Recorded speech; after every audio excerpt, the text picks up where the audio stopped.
We're now live in the webinar, and I can see the numbers are starting to build up in terms of the participants. Welcome everybody, and good afternoon. We'll just give a little bit more time for people to come on board and just see where we are. And I think everyone's been given an outline broadly of the day for today. And once we get the folk on board, I'll just give a bit more recount of the course of the day and introduce our guest speaker today. Big thanks up front, by the way, to WA Comms just for enabling and setting us up for us today. The Streetworks Secretariat, that is, and that's all good.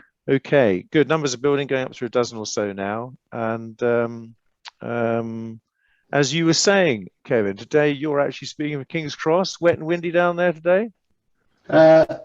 It's been a bit in and out, so yes, I can see some blue sky up there, which is always good. Certainly for our colleagues who are out in the field, a dry day is much appreciated, I think. No, definitely. Okay, we'll just give it 1 more minute, and then we'll get things underway. I'm actually in South Northamptonshire today, Kevin. Not in the Streetworks offices in Artillery Row, and it is, I mean, absolutely hammering it down here, I have to say. Oh, right. Okay. It's not been a pleasant day at all. No. Not been a pleasant day at all. Good. All right. Well, look, I'm going to slowly start getting things underway in that case.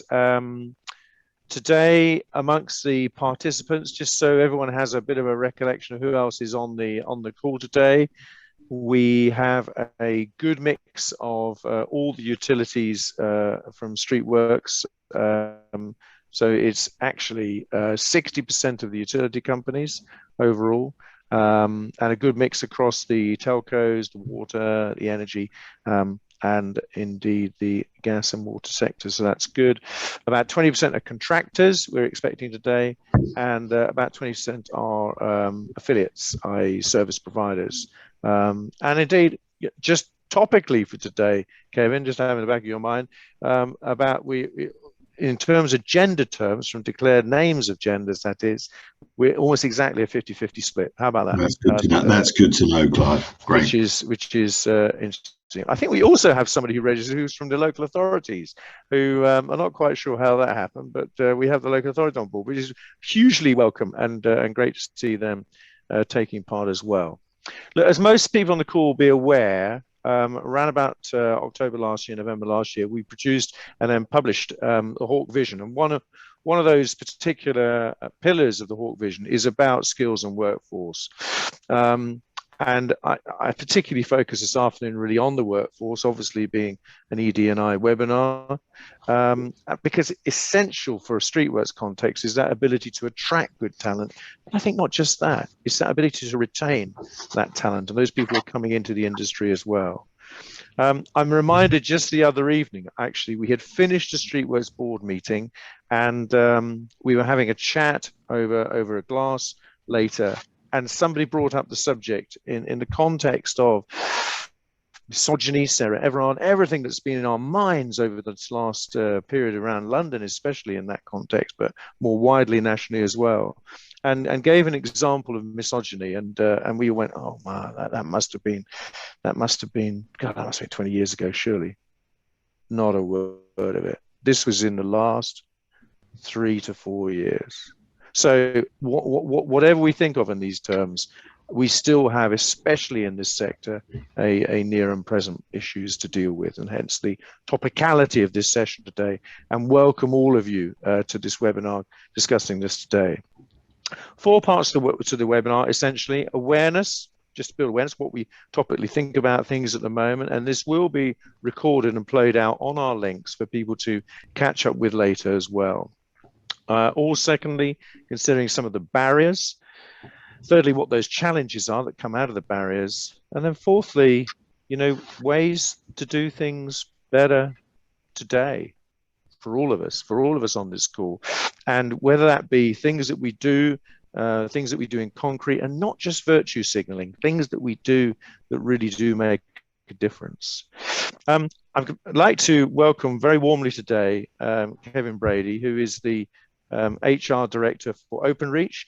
Kevin, I don't think it's unfair of me to say you're a bit of a lifer with BT and Openreach, as it were, having spent almost I think 23 years with the company, following a illustrious study at university in industrial relations and people things, which is a great focus to have had in your background as well, to give the academic rigor there.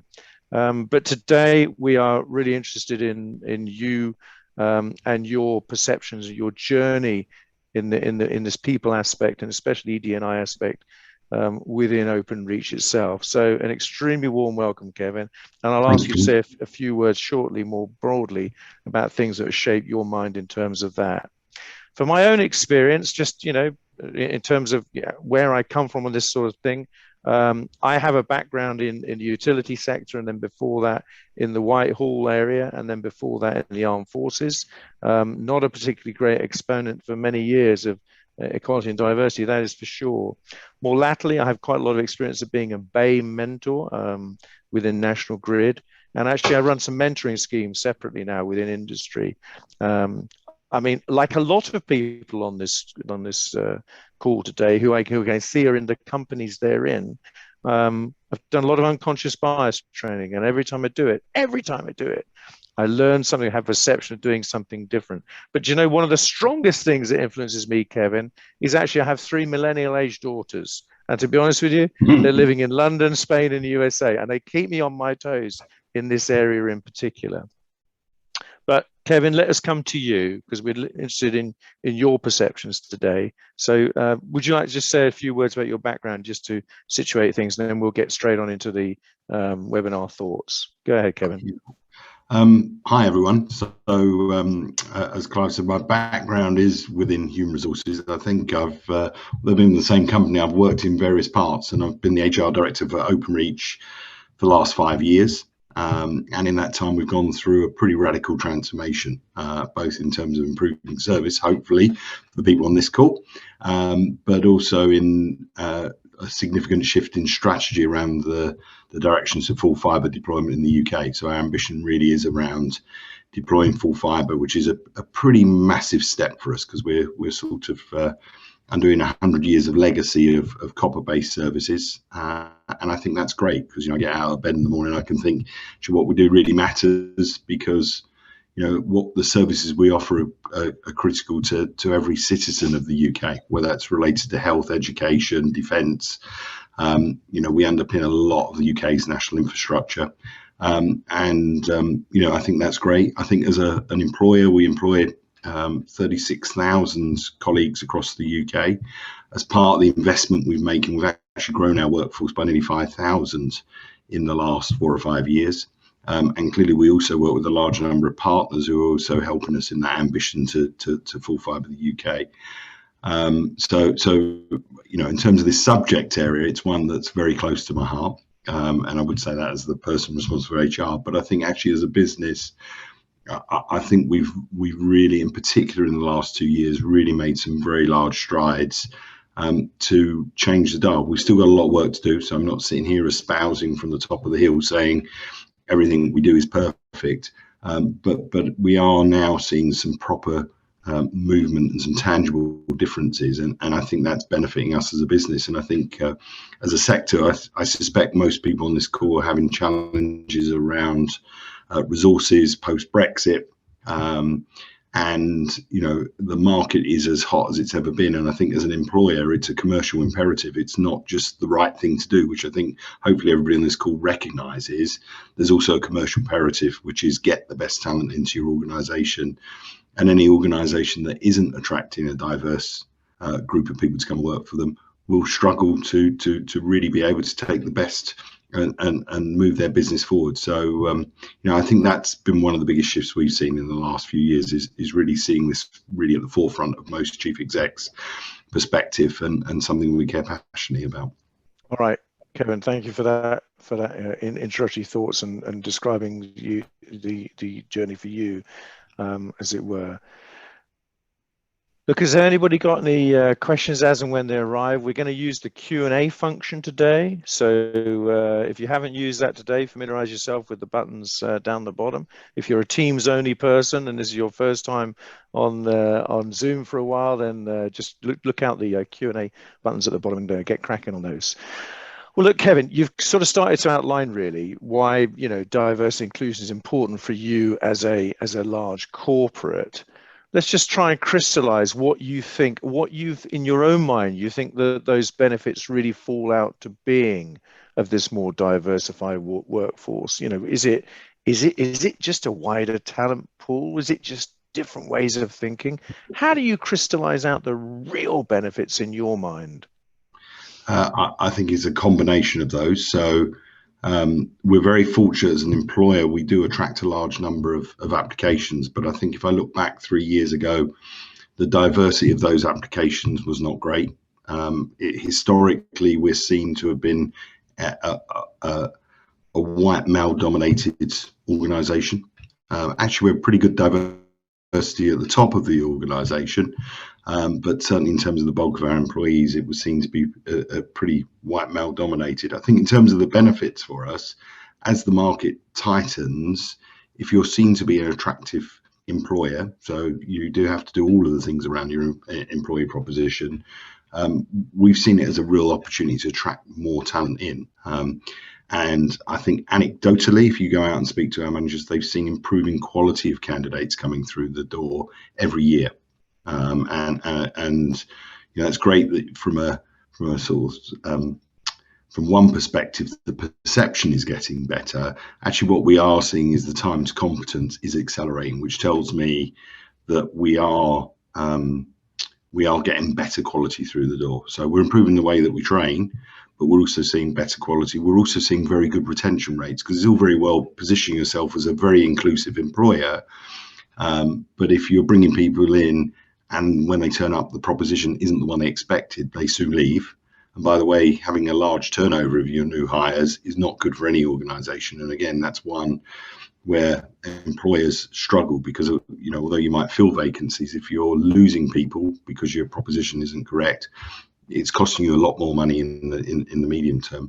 From our perspective, we run we take people who aren't necessarily skilled or trained. In fact, we recruit very few people who have got an engineering background, and we actually put them through an apprenticeship and train them up. And through that apprenticeship, we're getting a 93%, just over 93% retention rate, which is quite amazing in the context of people not previously working in those environments, which tells me actually we're doing a lot of things right. And then finally, I think from an engagement perspective, the reaction of our employees, we in the last 2 years, we've created 4 networks which focus on gender diversity, ethnicity, and we have a very big pride community, and we've also created a neurodiverse community.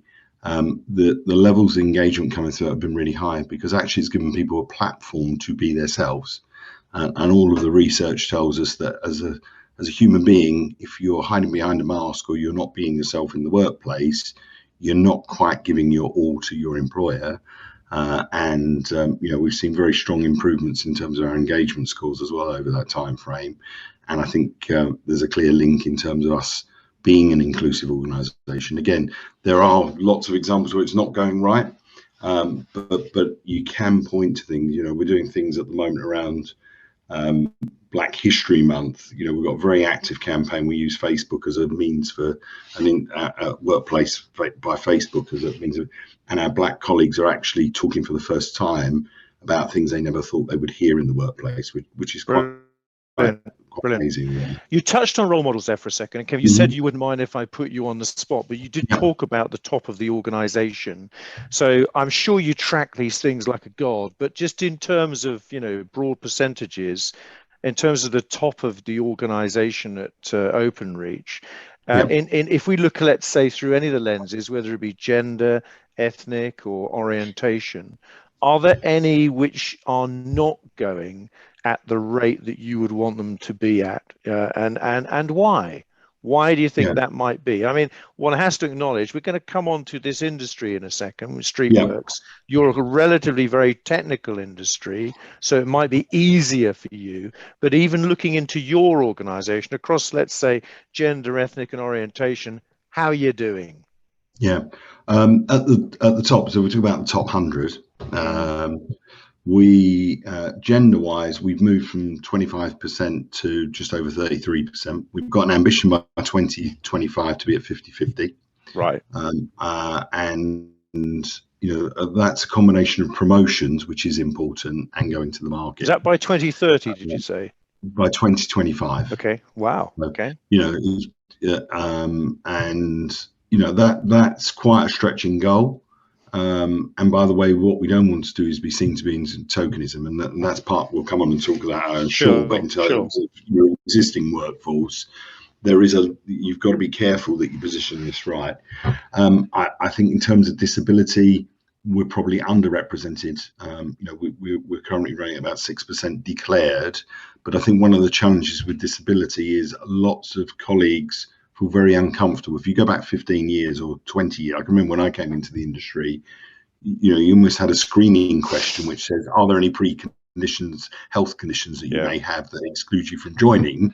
That actually doesn't encourage you to be very open about having a disability. And many of us have disability we may not necessarily want to declare or have declared. So I think the one area where I think we've got much more work to do, and actually have gone backwards, partly because the market is warm and I think there's a hump for talent all around, is probably on ethnicity. We're running at 9%. We've got ambitions to align to the ONS data, which would probably have us 18-19% is where we would ideally want to be. And I think the challenges there are some of it relates to social mobility and the education standards. As I suspect others do on this call, we benchmark across all of the industries. We run searches. We look at others. As people look at our talent pool, we look at other people's talent pools. There isn't a lot of very senior ethnic leaders in the UK, full stop, let alone in our sector. And I think the challenge for employers there is really to nurture and grow their own talent internally. So there's some things we're doing. We recognise that from a social mobility perspective, disproportionately that impacts colleagues from ethnic minority, particularly black colleagues, and some parts of the Indian subcontinent. So we're putting in place a program to offer MVQ degree level MVQs for a cohort of people who perhaps didn't have the opportunity to go to university. And we see that as an opportunity. Now, whether that'll work, I don't know. But we actually think by accelerating some of the more formal education, we may get a better cohort coming through. And to me, I think the ethnicity piece is the one I'm probably most disappointed in. It's also the slightly longer burn because it's regionally based as well. So London is fine. We've got very high numbers of people apply because we attract great talent in London from ethnic minorities. If you go to the northeast or you go to Northern Ireland or the southwest, it's very low levels. But we've set our targets regionally because I want to hold the regional directors accountable for making sure that they are trying to attract talent from whichever rounds. Okay, we'll come on to the ways and means shortly. But amongst top 100, gender going pretty well in the right sort of place, disability lower than you'd like, ethnicity well lower than you'd like. You didn't touch on sexual orientation. Is that something you track quite closely as well? Well, again, because the data is a little sensitive and it is an area where people declare. We've got some very active role models within our organisation. We have a Pride network. We have over 1,000 colleagues who are members of the Pride network. And that isn't just about people from the LGBTQT plus community. It's also allies who have friends and families who are active supporters. And I think it's one for us particularly. One of the things we've tried to raise awareness is some of the prejudice that a lot of our field engineers face. The sort of semi-macho culture. We've now injected enough women at the front line, but it's quite hard for some colleagues to come out. We have a number of colleagues, trans colleagues, who found it very difficult But we've got some fantastic role models who've come out and talked about their experiences and the support they've had from their work colleagues. And I think that's about creating an environment where people have the confidence to be themselves, to be very more open. So I think the more we can do to publicise as an employer that we care about everyone and that we are open to everyone, I think is a really important message. Okay, no, that's really helpful to understand. Let me remind the audience, if there's any questions you want to ask, please put them in the Q&A and we'll come on to those as we go. So we're just building up the current picture, Kevin, just in terms of what you have. You discussed a little bit about the regional, departmental disparities, but can I just press you a little bit just on the, and it may be an area you aren't dealing with day in day out, I fully recognize that, but in the street works area, is that something that you have particular concerns on over this area? Because of, well, I think we would all observe that not least the demographic of people who go into streetworks seems to be a particular age demographic. But any other thoughts you'd have on that? I think part of the challenge on streetworks and within our environment, historically it was an aging workforce. If you look at our demographic, I think I go back 5 years ago, it was average age was 55. Average tenure was 30 years plus, and it was very white male dominated. And therefore, you have to consciously make an investment. Now, it's interesting when I talk to people in that environment, they want experienced people to come in and take their jobs. And, funny enough, all the experience that probably is fairly representative of the whole of the UK employment market. And what we've actually broken out is really beginning to say, park that, can we take raw talent? Can we train that talent? And can we grow? And I think by doing that, we really begin to shift the dial. And, because there are things you can learn now, if I look at the streetworks community, I'm really pleased with where we've come from. We were, historically, we were running about 2.5% of applications. We were recruiting 2% of colleagues would come from that background. We've just gone through, we've just done a review of the first half of this year, and we're at 18%. We've set ourselves a target for 2025 of moving that to 20%. If I'm honest with you, Clive, I would love us, because I think we won't be recruiting at the same volumes, but I'd love us to be to actually have the ambition to get to 50-50. And if you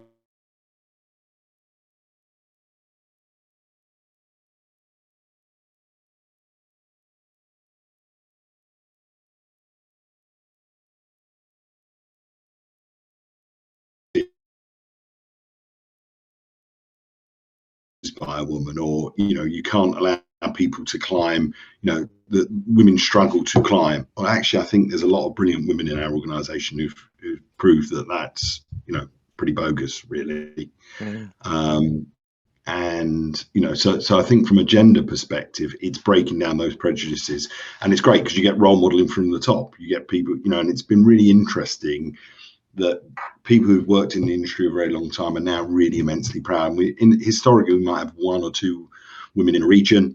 Now we're looking at 2, 3, 4 women per team of 30, and that's a real proper cohort, because there are other women for them to talk to. One of the problems I have is actually the women are coming in and doing such a good job. They're accelerating through, many of them accelerating into management at a faster rate than the men. Well, that would be my observation in streetworks, you see, is that actually quite a lot of the, should we say, more senior back office people would be probably identifying as female.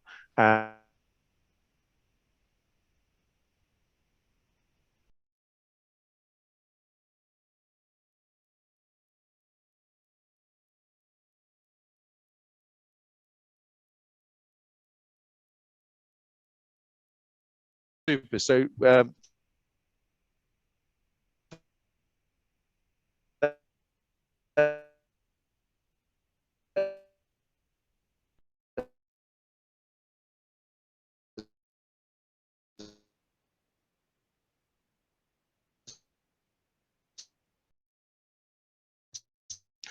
let's come on and just sort of build that picture up a bit more of the barriers and challenges.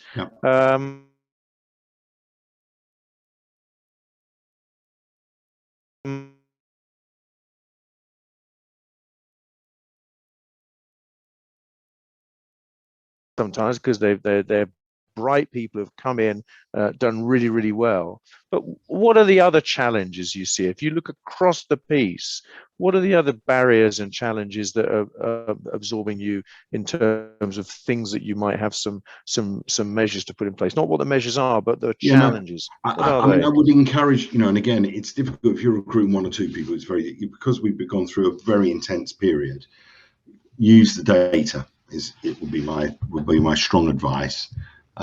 Because we've actually taken some of the decisions away from local recruiting managers, Clive. We run assessment centres, and they're panel peer-to-peer assessment.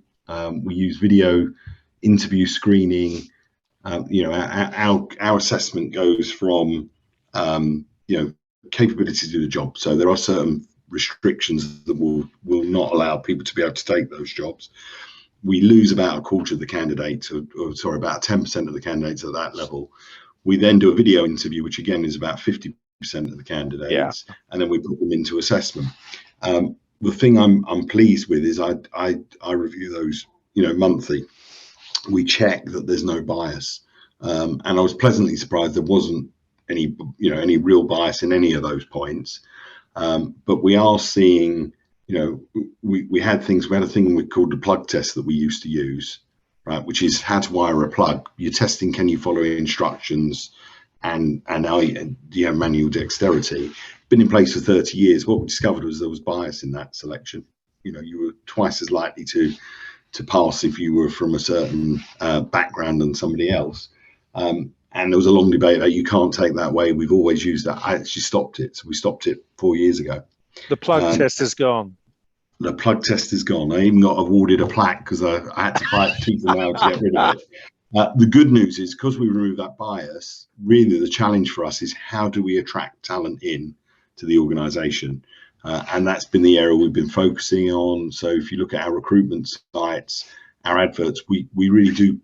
The imagery is really important because when people are looking for a job, they're saying, will I see someone that looks like me working in that organisation? So it's really important you get your imagery right.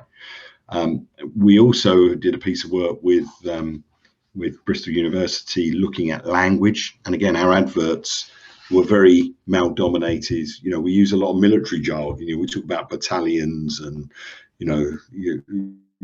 regiments and this, that, and a lot of the language actually puts women off. And a lot of the research tells you that men are more likely to in the round look at jobs and say, well, I'm not really qualified for that, but I'm sure I could learn the bits I don't really know. Women typically are less likely to apply for jobs that they feel they're not suited to. So we've done a lot of work around the wording of our job adverts. There's some research that you can get off the Openreach website, which really sort of focused down to say, how do we attract greater diversity in our applications? So I think that's important.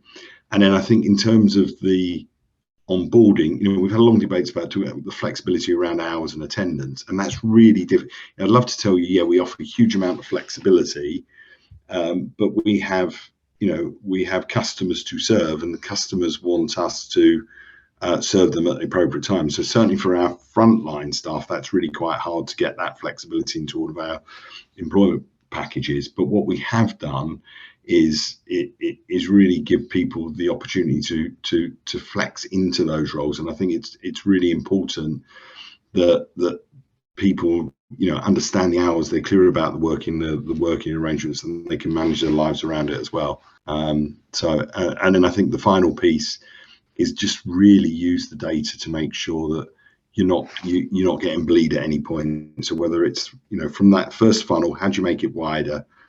You're not getting bleed through your selection processes, and then on your onboarding, you're also seeing you're not getting dropout. So are you losing candidates in the first 12 months? Are you losing more female candidates?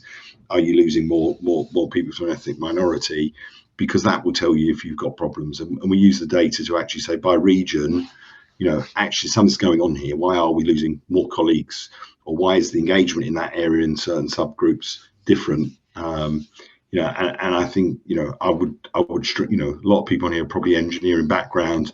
I work for an engineer. It's really about using some of the science, not just that it's the right thing to do. That's really interesting, Kevin. I mean, you talk quite a lot there about stuff which are the popular things in terms of images in the workforce. I mean, you're absolutely right about using the right language, which can be just so off-putting for someone who isn't used to that language. That's well taken. As attendance is a good thing, and indeed, I'm going to share with you now that we have particularly good support from Openreach to our board, and the arrangements you're making for one of our board colleagues on the board to is been exceptional. And I won't say any more than that. And you talk about using the data, but what these are things which people can look at from the outside. What about those things on the inside that make people, shall we say, more comfortable doing the job? So there are some thorny things here, I suppose, like making things easier for people who are having some small disabilities, whether that be physical or whether they be numeric or whether they be cognitive things. Are there things like that you've found can suddenly open great doors to people feeling comfortable to coming in and actually doing the actual job itself? I mean, the obvious one, of course, I suppose, in a streetworks context, is this, in your world in particular, the gradual move to a no-dig philosophy in terms of what happens, the removing the physical attributes side of things, which helps in a number of ways, from disability to gender. You've touched on that already. But are there any things that, in terms of doing the actual job itself, where you have a research department that kind of looks at this from HR viewpoint and says, do you know what, we can get at least another 10% of people in that particular diverse group if we do this? Is that something you do? What we have done is create a neurodiversity. It actually didn't come from my team. We have one of the leaders who actually has two children who are neurodiverse, and was keen to actually see if there were other people in the organisation who shared their experience. And we've got, I think, close to 500 people in that neurodiversity, and it has been amazing, even for long-serving colleagues, where dyslexia, I think, was very common. If we go back 30 years, it was quite common. Often people were told they were stupid when they were at school because they actually, that it was not understood. And we've put things in there, even things around colours of background. I mean, a lot of this is well known, but some tools to make it easier for people with dyslexia. What we also discovered is that colleagues were often ridiculed. So they could send an email or they send their work notes in, and people didn't think anything of it. They didn't actually think, oh gosh, actually, John or Gemma might have had a disability here. So I think we've done a lot to raise awareness. The other thing is we are recruiting more colleagues who have Asperger's, because we're better understanding of the situation, and really taking the learning as to how we support them, because very often, the learning styles of people are different. I'm very fortunate. I've got a brilliant learning and development team. I've got over 100 trainers, and I think we've trained the trainers to actually recognise the challenges that people have. And I think by having a more open sharing, I've been quite, pleasantly surprised at the degree of openness that people show. I have a son that's dyspraxic myself, so I know the challenges he faces, but it's been really enlightening to say, people shared their stories and people say, I didn't even know what dyspraxia was. And I think as an organisation, it's been so powerful. The other day we had a colleague who has been with us about 6 months. He's on his learning journey, who shared that he's suffering, he's not suffering, he has Asperger's, but was struggling with the training. And he posted, I'm having a real down day, I'm really struggling.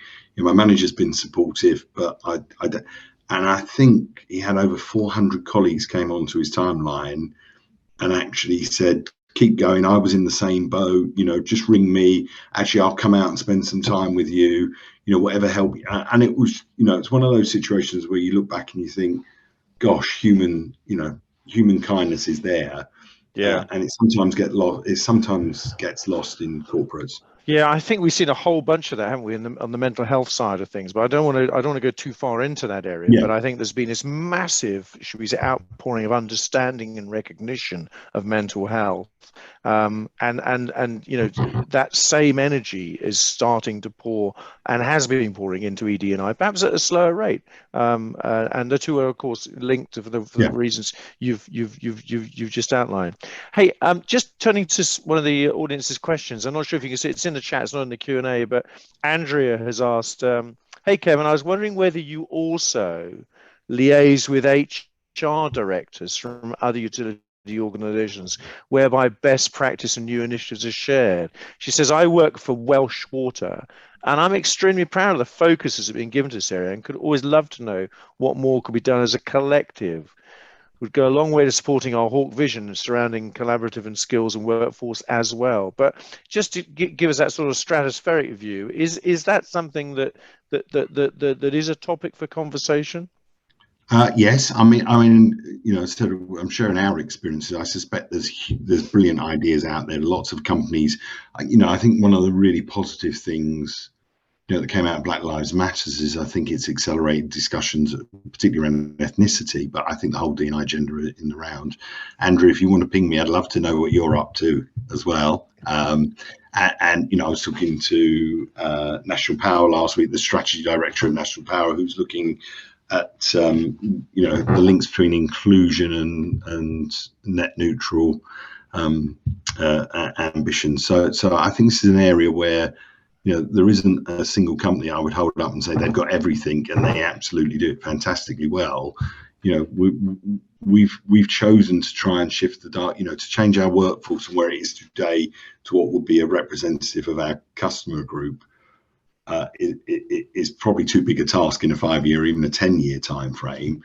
What we've chosen to do is focus much more on, you know, the talent flow in, checking what we're not losing more talent out the, you know, out the other side, but also figuring out how we get more promotions. And again, that's one of the challenges we have is, you know, once we've got talent in, can we progress it through? Because if I look at my field teams, which would cover the populations here, you know, we're woefully underrepresented by Black colleagues in that, and that's you know, what we've actually decided now is for every sort of senior area manager role we have, we're going to look not only internally, but we will do both in and external in parallel, because we want diverse candidates. We should always pick the best candidate, but it's no good just continually looking inside for promotions, because funny enough, you're going to get what you've always had if you're not careful. Well, let me come on shortly. I'm going to come on to role models, tokenism, and shall I say affirmative action with you, Kevin, that hoary chestnut. But before we do that, you know, you touched on this important thing about keeping one's mind open to other things and sharing knowledge, and really pleased to hear that happens.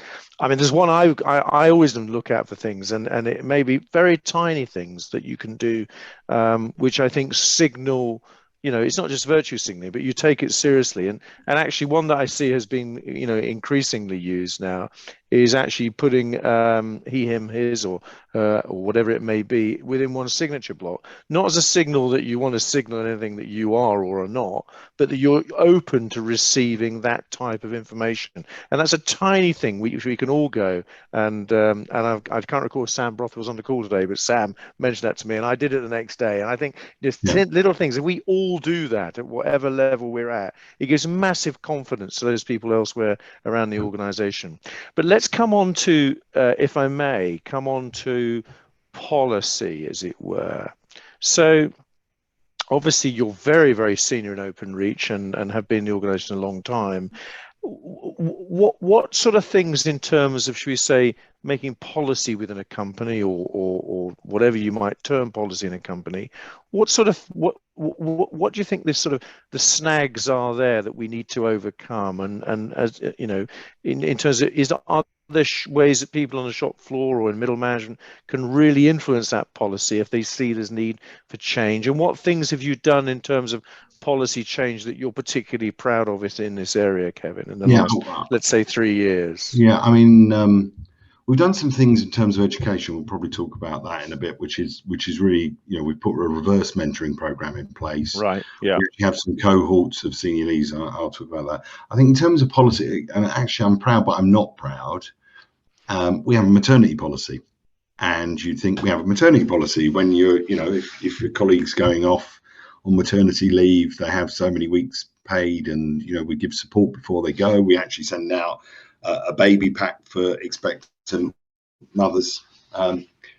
If I'm honest, the thing I found quite shameful is we didn't really have a maternity policies for what happens to colleagues, and this came to light because we had one of our colleagues who was pregnant, and she went to a manager and said, "I'm pregnant," and he said, "Well, you shouldn't really be out and about.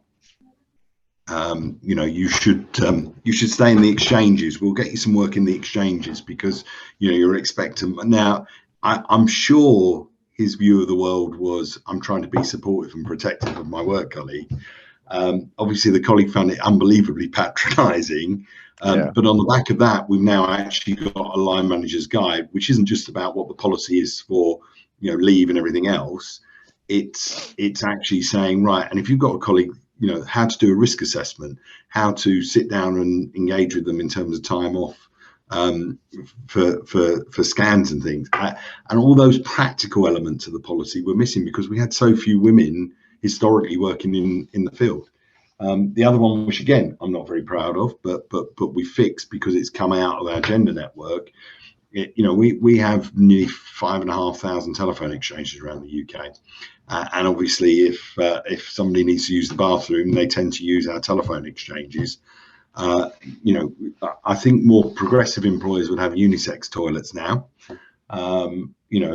We had real difficulty in terms of men and women. We had an example where, by dint of history, and these buildings were built in the 1950s, we actually had a ladies' toilet that had the man's urinal attached in the building, and you sit there thinking, surely this can't happen in the 21st century.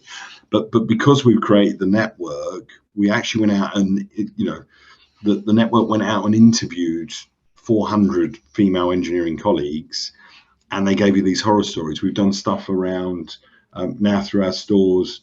We've put in place sanitary products so that if an engineer has difficulty during the month, they're available and she can have them in the van ready, provided by the employer. We've put a sanitary policy for office-based workers. And it's those kind of little things that people say, actually, you care about me as an employer, you're thinking about me as a colleague. And I'm sure there's going to be, we've changed our uniform policy. We never used to have trousers for pregnant ladies. Right. We now have trousers that are available. Small little things, but they're really important if you're expecting a baby. Yeah. And it's shameful we didn't have those, by the way. I hold my head in shame because it wasn't like I turned up and I changed all those things. But I think that's where you've got to listen to your employee base. Similar with prayer rooms and facilities for people those things are really important. Is there running water there for Muslim colleagues? Some of our rooms that we'd set aside to allow people to pray in weren't really fit for purpose. And I think it's small things there, which is actually my employer cares about me and cares about either my faith, they care about me as being a woman, or whatever that may be. No, those are absolutely. I guess those are and need investment as well. And so the investment cases you're making, throughout the organisation have to be very clear and very upfront, very open and honest in terms of how you do that as well. Okay, well, that's quite a brief skate over policy, but you've given us an insight there into a multitude of those things which you've taken forward, which is heartening to hear. Can we now turn to the subject which I sense you feel quite passionate about, and that is the issue to do with role models. And I want us to look at this through a couple of lenses. Firstly, the importance of them, but the care with which we do that, brackets tokenism. And secondly, what's your view in terms of affirmative action and all EDI shortlists, if you were? We'll come on to the shortlist piece. Yeah. So let me start with I think it's really important that there's role model. I talked about that in the field, particularly when you've had an organisation that's been running for decades, and you only ever really recruited white men into the front line. It's quite hard to break some of those things. Yeah. And therefore, it's important to bring talent in and to open up the career paths for talented people to progress internally. I think the role modeling also starts with, we have a very active allies program. We've got nearly 3,000 people in our allies program. They go through, they're not just saying I'm an ally and I wear a lanyard, they actually go through training. Can you just explain? Can you just explain the Allies program just in a bit more depth? Just yes. So the Allies program, often people will care about a subject that might be close to the heart. I talked about my son's disability, yes, or yes, my brother's gay, and the whole Pride network is really important to me. Other colleagues have it, and I think actually through Allies, what we've tried to do is create a group of people who are there to support and will act. And part of the training we put people through is, almost don't step over the problem. Because unfortunately, not saying anything isn't really acceptable in today's modern society. And I think at times people say, "Oh, that was banter," or what we actually are trying to encourage people is to challenge prejudice wherever they see it. We train people on microaggressions and see microaggressions that come into place. So I think through that community, they become the advocates into the field team. We need more people in the field teams, but it gives a sense that as an organisation we care. And I think also on the role modelling, it's really important that the conversations we have. I've probably had more conversations on diversity and inclusion in the last 2 years than I probably did in the previous 28 years of my career. And it's really important your CEO is very visible. So Clive is, he's a mature man, and but I think he's got a very active mind and wants to learn. And there's been a lot of things that we've done around race. We've put reverse mentors in place. So this is where frontline engineers are mentoring senior managers. And I think I'm pretty enlightened. I grew up in the East End. I know, I think I'm pretty aware of diversity. But when you're talking to black colleagues and they tell you, I haven't been brought up to say if you see a policeman, they're there to protect you. Actually, as a black colleague, you might be thinking, am I going to get stopped and I'm going to be questioned when I see a policeman? I don't walk down the street and somebody abuses me for the color of my skin. And I think the allies community is really powerful for acting as role models and advocates in the business. And then I think it is about the senior leaders showing they care. And I'm very fortunate. I work with a lot of enlightened colleagues who want to make a difference, who actively role model those conversations. And we have through Workplace, which is like it is a Facebook tool.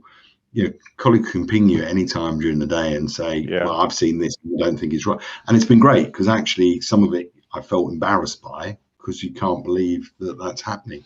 I think in terms of positivity, just before we come to positivity, you did mention tokenism. I want to leave that before you touch on tokenism, before we leave role models. Well, I think it's really, we actually did a manager call the other day, and it was good because actually we had, under the surface, some of the questions were really saying, oh, so I'm a white man, I haven't got a career here anymore.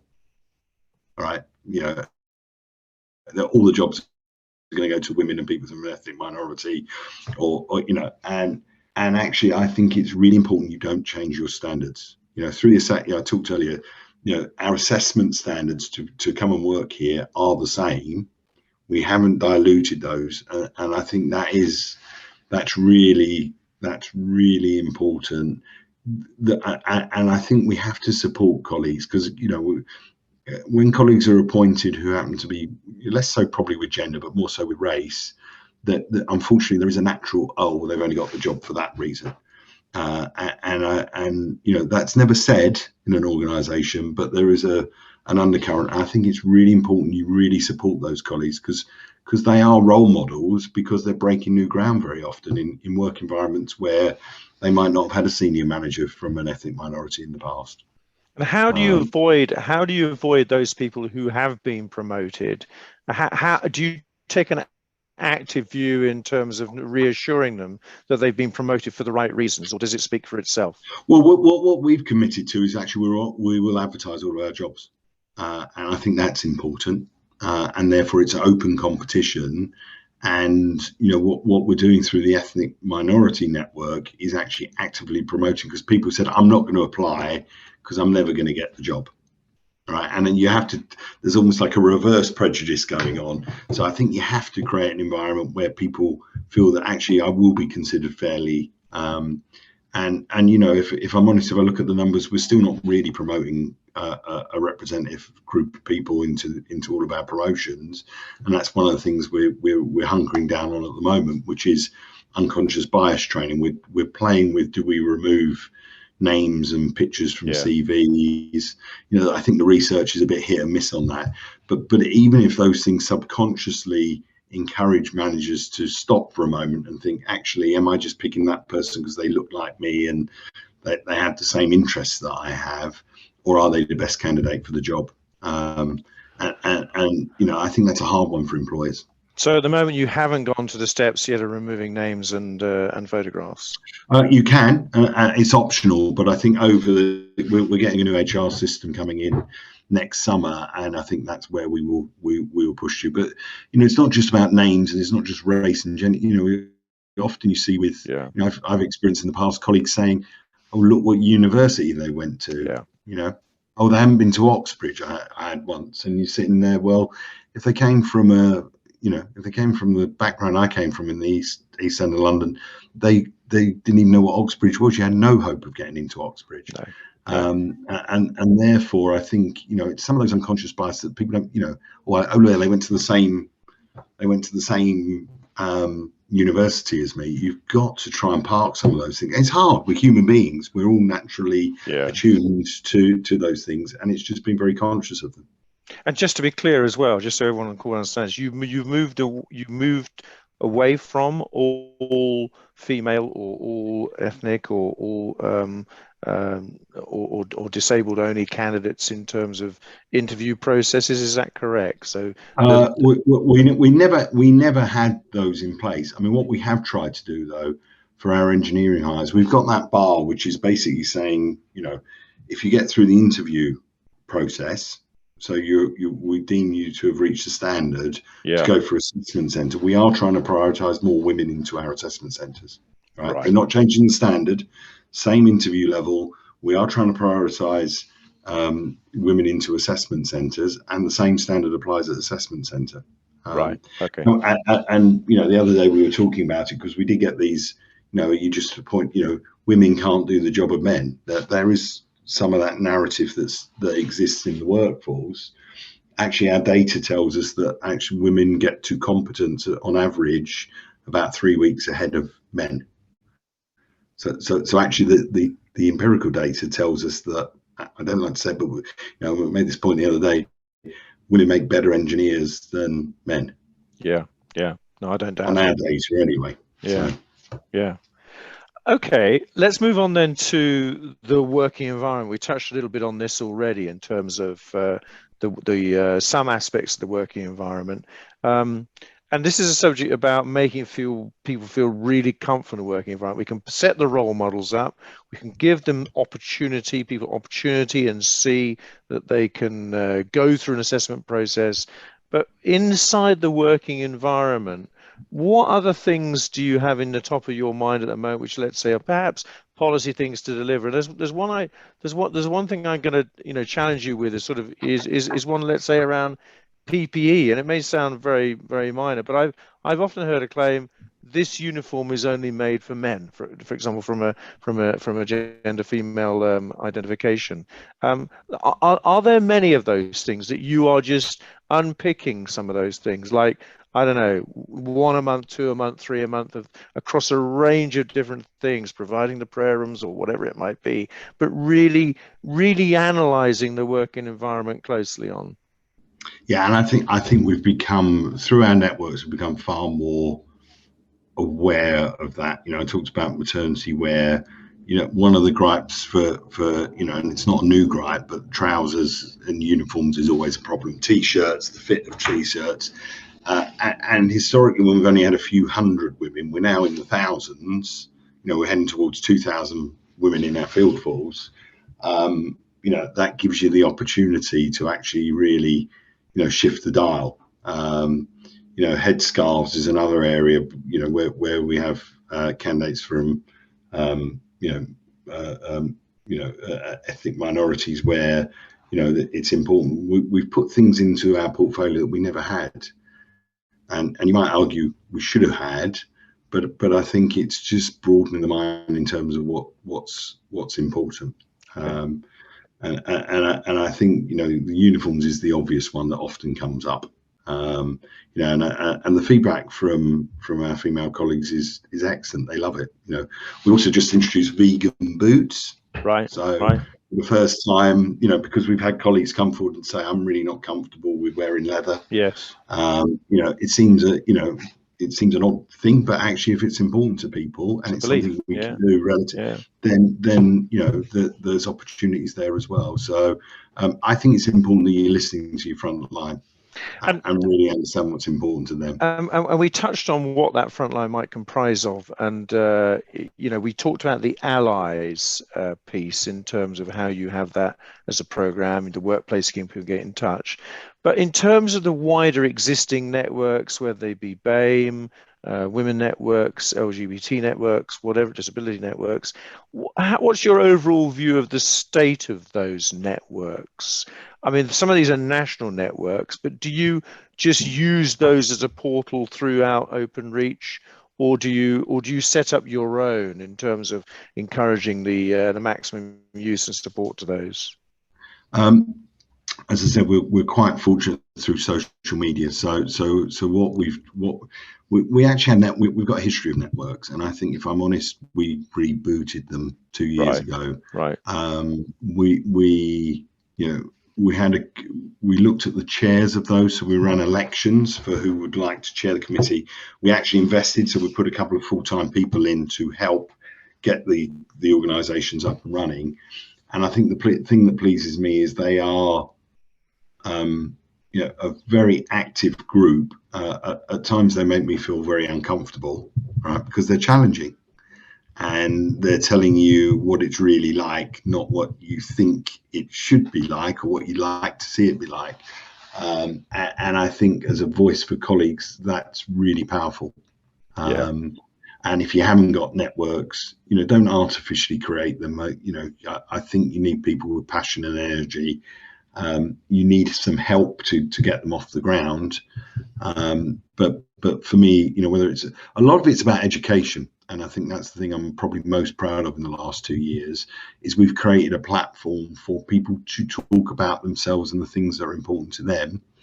And I think those are conversations that never really happened before, or were quite difficult to have a conversation in a local team. Talking about somebody wanting to come out as being gay and you feel you're the only gay person in the team, that's quite a difficult thing to do. But actually, then I go into workplace and I see there's hundreds and thousands of colleagues who are like me, and actually gives me the confidence to be myself when I come to work. I think it's really powerful. All right, Kevin, look, we're coming towards the end now. You've been very generous with your time today. Anyone got any final questions they want to pop in the Q&A or in the chat, then go ahead and do so. But in closing, Kevin, can you give us the sort of, should we say, the top 3 things that you really want to work on most of all? The top 3 things that across Openreach that to make a real change in this space, apart from just doing things better. Are there 3 things that you're personally focused on doing for the organisation? I think one is senior management, right? And whenever you talk about diversity, you will always have really active champions, right? Which is fantastic in every organisation. And you will have some passive people, and I think it's creating an environment where you can't be passive to this. And my job in part is to challenge. So where I see teams that are all white men in very senior positions, it's just asking the questions. And the nice thing for me, it's not HR asking the questions now, it's peer to peer saying, hang on a minute, have you looked at your team lately? And I think that's how you change some of those mindsets. Okay. And I think Number the number education, two. Number number two. two has got to be recruitment, right? Yeah. Look at, Yeah. you know, and I'm delighted the progress we're making. Loads more to do. I do want, yeah, if I see the day that Openreach gets to 50-50 for its field engineering teams, you know, that will make me a very happy man. And then I think 3 is really about that engagement strategy with your front line. So through the allies and through the networks, really listening and understanding what's important to people, and where we can't always fix everything that people want to have fixed, right? There's not a bottomless pit of cash, but there's lots of things you can do to make that environment much better for people without spending large quantities of money. Okay. Hey, let me just see something out of the Q&A. I'm not sure if you can see it there, but just a note from Alison Williams. She's just going to say, I'm really proud of the work Openreach is doing on neurodiversity. As a parent of a neurodiverse child, it really gives me hope to a career choice to succeed. I do hope more will follow that. Big thumbs up. Well, fantastic. Thank you, Alison. A powerful endorsement for what you're doing there, Kevin. Kevin, I am not going to try and sum up everything we've talked about this afternoon. You've given us a great tapestry of things in terms of hints and tips, things that you've very openly and honestly said you want to move things up better. Some incredibly challenging targets you're giving the business, which I think is great. We've touched across all those things. I particularly like your thoughts on how to deal with role models and growing that confidence. Targets are extraordinary. You talked to us about using the data. I'm glad the plug test is gone, and then you've given us your final 3. That's been superb, Kevin. I think from us all, from the floor and from myself, thank you very much indeed for all you do, and good luck on your continuing journey. As we all know, this is not something that freezes and stops. It's never over on this particular one. You're so true, Clive, and such is the way of HR. I think you'll agree, Kevin. I will. Brilliant. Great. Thanks, Clive. Thank you for the opportunity to talk to everyone. Thank you very much indeed. Cheerio, everybody, and thank you very much for joining us today in this particular series of the webinar. And we'll be moving on to another thing next month, but this is one of key and important focus, in particular for the Hawk Vision and indeed the Streetworks activity. Kevin, cheerio for now. Bye-bye. Thanks, Clive. Bye.